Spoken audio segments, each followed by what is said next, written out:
A new era has begun in Gotham City. Batman still protects the streets, but the police no longer see him as an ally. The Gotham City Police Department now treats the Bat family as criminals, and Tim Drake is about to learn that firsthand.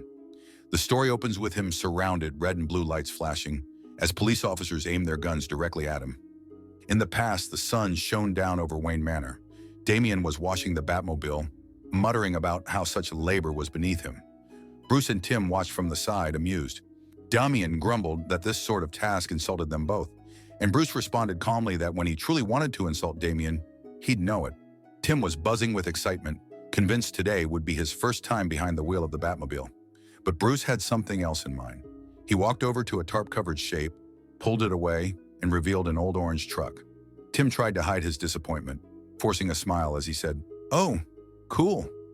Old trucks are cool." Bruce smiled, telling him that if he ever wanted to handle the Batmobile, he had to start small, because mastering a manual transmission came first. Now in the present, a delivery truck made its way through Gotham's dark streets. The driver was tired and frustrated when a broken-down car blocked his lane.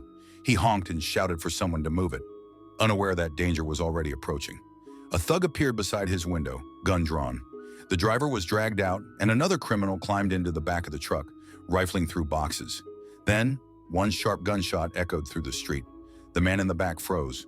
His two partners stood over the driver's body, arguing in panic.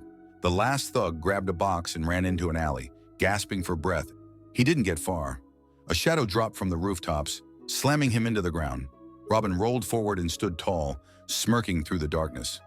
"Heads up, or maybe face off. We can workshop it," he joked. The box he'd been carrying split open, spilling a white powder onto the pavement. Robin knelt down, dipping a finger in. "What's this? Smack drift? Some new drug?" He tasted it, surprised. "It's sweet?" The thug groaned, clutching his head. "It's baby formula," he said weakly. "Baby's hungry.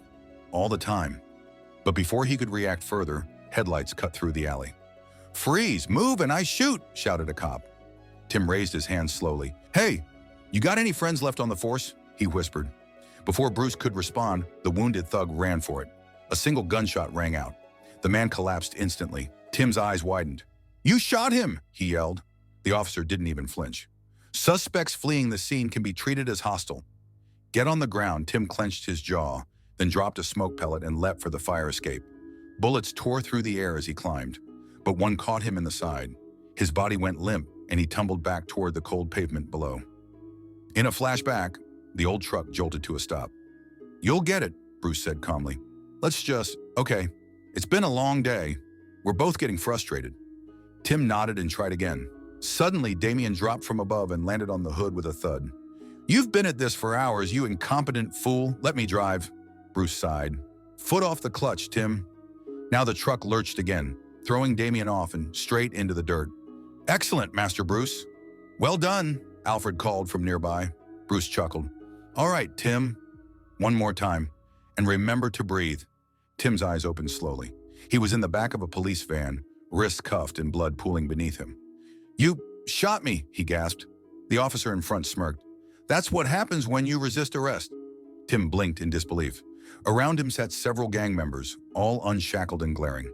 The cop laughed. "Figured these fellas were friends of yours. I'm sure they'll keep you company." The truck roared forward through the streets, hitting every bump on purpose. The driver grinned. "We're going to show Commissioner Savage we don't need his goon squads to clean up Gotham."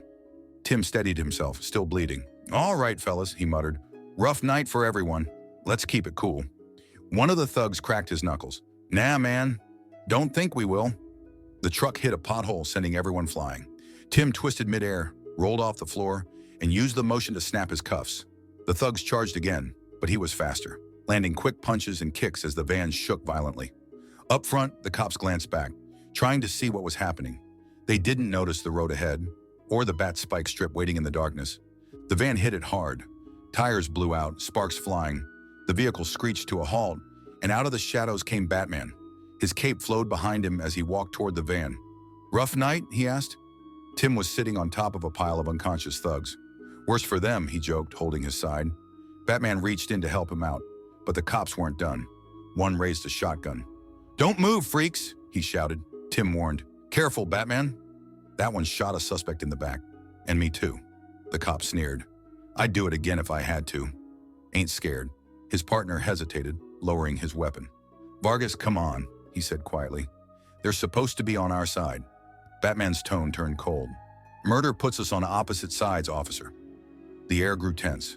Vargas aimed his shotgun. His partner drew his pistol on him. Eddie, don't do it, he pleaded. Then chaos. Both guns went off. Batman's cape flared open, absorbing most of the blast, while Tim moved like lightning, disassembling the pistol in seconds. When the dust settled, both officers were bleeding. Batman and Robin rushed to patch them up, but Vargas wasn't done. His hand trembled as he reached for his fallen gun. One more shot, this one hitting Batman in the back of the head. Bruce collapsed instantly, back at Wayne Manor. The truck's engine went silent as Bruce finally called it a night. Tim sat behind the wheel, head low. I just kept thinking, what if something happened and I couldn't drive the Batmobile in an emergency? Bruce placed a hand on his shoulder. If that day ever comes, there's nobody I'd rather have behind the wheel. You're my partner, Tim. I trust you. He stood up and started toward the manor. And don't call it the Batmo. Tim smiled faintly. Nobody calls it that yet. Back in the present, Batman's vision was blurry. Tim's voice echoed through the haze. Batman, you still with me? Bruce groaned, trying to lift his head. Tim helped him up, guiding him to the Batmobile. I can drive, Bruce insisted weakly. Not tonight, Tim said, pushing him into the passenger seat. He slid into the driver's side and stared at the endless dashboard. How many gears does this thing even have? 13, Batman muttered. 9 standard. 3 quantum gears for time-space crises, and 1 secret gear. Secret gear? What does that even mean? Tim asked. Batman smirked faintly. It means I have the coolest car in the world. Now drive. The Batmobile roared to life, and the 2 heroes disappeared into the night. Later, Commissioner Savage arrived at the scene of the shootout. He ignored the press, walking past the bodies in silence. Kneeling down, he picked something up from the ground, a blood-stained batarang. Hours later, he stood before a room full of officers. Tonight, 1 cop is dead, another's in critical condition, and I know who's responsible. He raised the batarang for everyone to see. The room went silent. As of now, Batman and Robin are officially enemies of the Gotham City Police Department.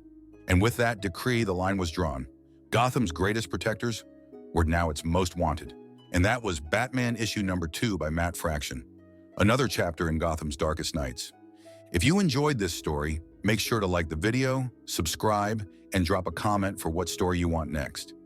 It really helps Vault713 beat the YouTube algorithm so more people can find these stories. Turn on the bell too, because new uploads drop every week. And trust me, you won't want to miss what's coming next.